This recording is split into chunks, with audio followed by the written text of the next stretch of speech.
Hi there, and welcome back to Only the Best Fantasy Novels. My name is Robin. Today I want to talk about the best fantasy novels of 2024, at least for the first 3 months of the year. Um, I thought it makes sense to do this kind of list because even though I did make a list of like my most anticipated novels, as always a few releases cropped up that I wasn't aware of, and there's going to be some variance. So without further ado, I'm just gonna dive straight into it. My first pick is David Dalglish's The Slain Divine, which is the finale to his Vagrant Gods trilogy, and this was just an intense, action-packed romp from start to finish. Absolutely fun. It's one of those gritty super assassin stories that are pretty much just a genre staple. It was a great wrap up to a pretty fun series, my first series from him, and I liked it enough when I saw that whatever next he comes with, I'm gonna be on board. Yeah, that's pretty much all I have to say about that. My next pick for this list would have to be Heather Fawcett's follow up to last year, and that is Emily Wells' Map of the Other Lands. As mentioned, this is the follow-up to her first novel in the series, Emily Wells' Encyclopedia of Fairies, and this was a pretty great outing, just as fun as the first, with a pretty incorrigible main character who decides to approach the fairy realm from a little more of an anthropological, scientific perspective.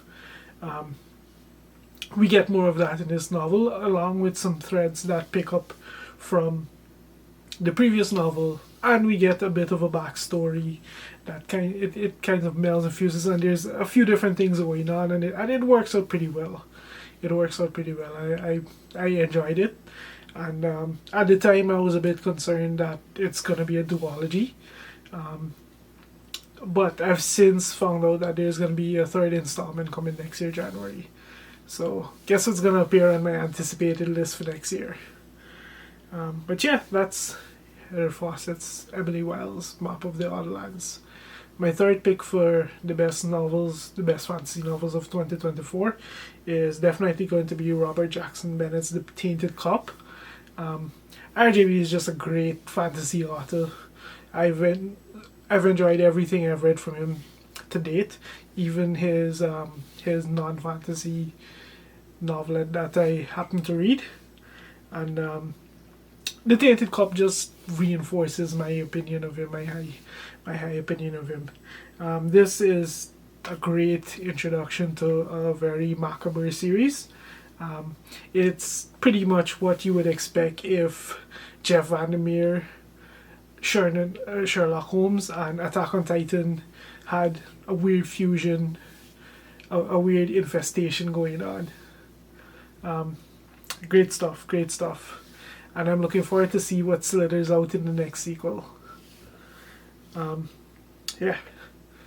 My fourth pick for this list is actually a novel I was completely unaware of at the start of the year, and that is Catherine Arden's The Warm Hands of Ghosts. This was an absolutely amazing novel. A deep focus on World War One, on the toll it took, both on a macro and a human scale. It's definitely more on the magical realism side of things, with antagonists that I wasn't able to identify, but I'm sure folks more versed in Russian / Adriatic mythology could probably say who it was, but it was a really, really good novel from start to finish.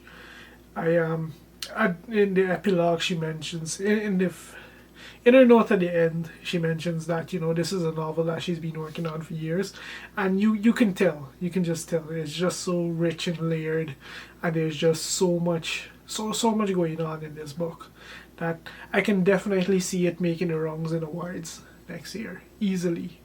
And it's definitely a novel that will work for both the genre crowd and the more literary fantasy fans out there. But yeah, definitely a novel that deserves its place on this list. My next pick for the best fantasy novels of 2024 so far, for the first 3 months, is definitely Peter V. Brett's The Hidden Queen, which is his follow-up to The Desert Prince. It's just fun. It's just a fun adventure set in the world of his demon cycle.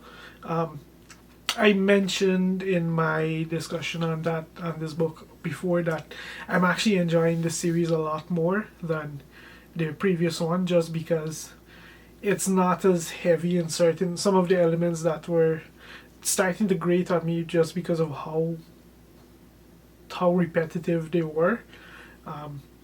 So this just felt like more of a fun, action-packed adventure within that world, and we get an expansion that just works. Really great stuff. I'm so looking forward to the sequel.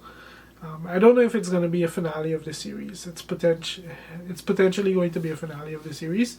We don't know as yet, but yeah, definitely a book that I was excited to get to, and now it just reinforces this series as one of the more fun ones that's currently being written, for me at least.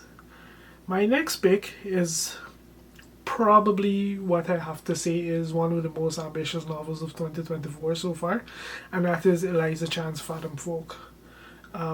This is a very intricate novel in terms of the themes and the topics it decides to take head on. Eliza Chan, she really doesn't pull any punches in the way that she sets up her world, the concepts that she addresses, and the things she has to share on them. As both an immigrant and a person of color, I can certainly relate to a lot of it.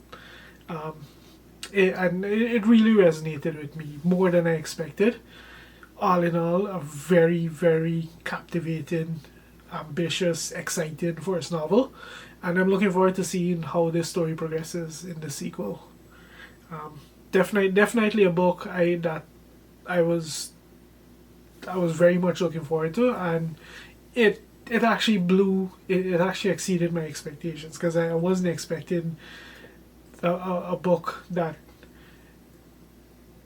delved into the kind of topics that this one did. So awesome stuff.